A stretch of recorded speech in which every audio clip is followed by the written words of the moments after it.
Austin Reeves, Dennis Schroeder at Buddy Hield, yan ang ating pag-uusapan. Final seconds. Bryant for the win. Bang!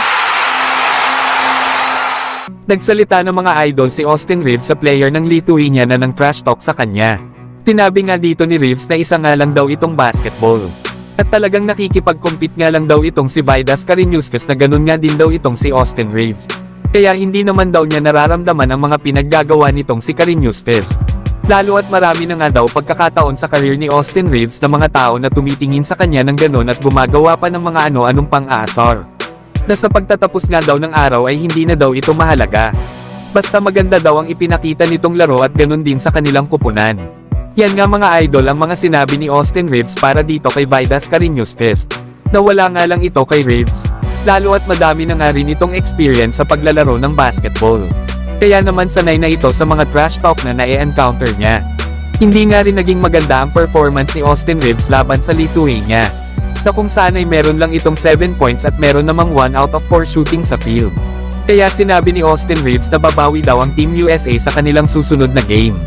Sa ibang balita naman mga idol, former Lakers guard na si Dennis Schroeder isa naman sa mga nagde-dominate sa mga laro sa FIBA World Cup.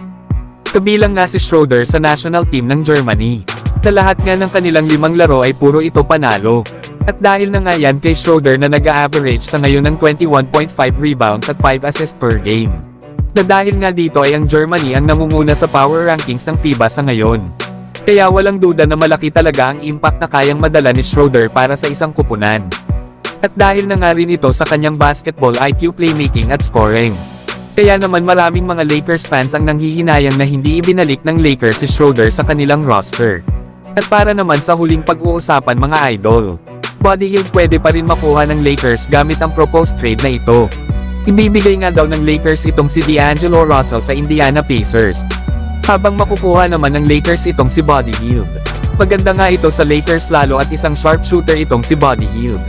Alam naman natin na shooter din naman si D'Angelo Russell. Pero marami na rin kasing ball handler ang Lakers lalo at andyan din si Gabe Vincent, Austin Reeves at minsan pa nga ay si LeBron ang nagdadala ng bola. Kaya bagay talaga sa Lakers itong si Buddy Hield na kayang maglaro ng off-ball at isa nga rin itong catch-and-shoot player. Na last season nga ay may average ito na 16.5 rebounds at 2 assists per game. Na may shooting naman itong 42% sa 3-point area. Kaya ito talaga ang bagay na makasama pa nila LeBron at Davis. Isang player na maasahan nila sa labas pag ipinasa na nila ang bola. Para naman sa Indiana Pacers ay magkakaroon na sila ng solid na secondary ball handler sa likod ni Tyrese Haliburton. Lalo at itong si D'Angelo Russell ay nag-a-average last season sa Lakers ng 17.3 rebounds at 6 assists per game. Na dito ay magkakaroon na ng pagkakataon sa Indiana Pacers itong si D'Lo na ipakita ang kanyang tunay na laro. Lalo at mas mahahawakan nito ang bola ng mas matagal kesa sa Lakers na marami na sila dome guards. Kaya ang tanong na lang dito ay magawa na ba ng Indiana Pacers na makapasok muli ng playoffs kasama itong si D'Angelo Russell? Pero kayo mga idol, ano ang masasabi nyo sa trade idea na ito? So hanggang dito na lang tayo mga idol. At huwag nyo naman kalimutan mag-subscribe bilang pagsuporta.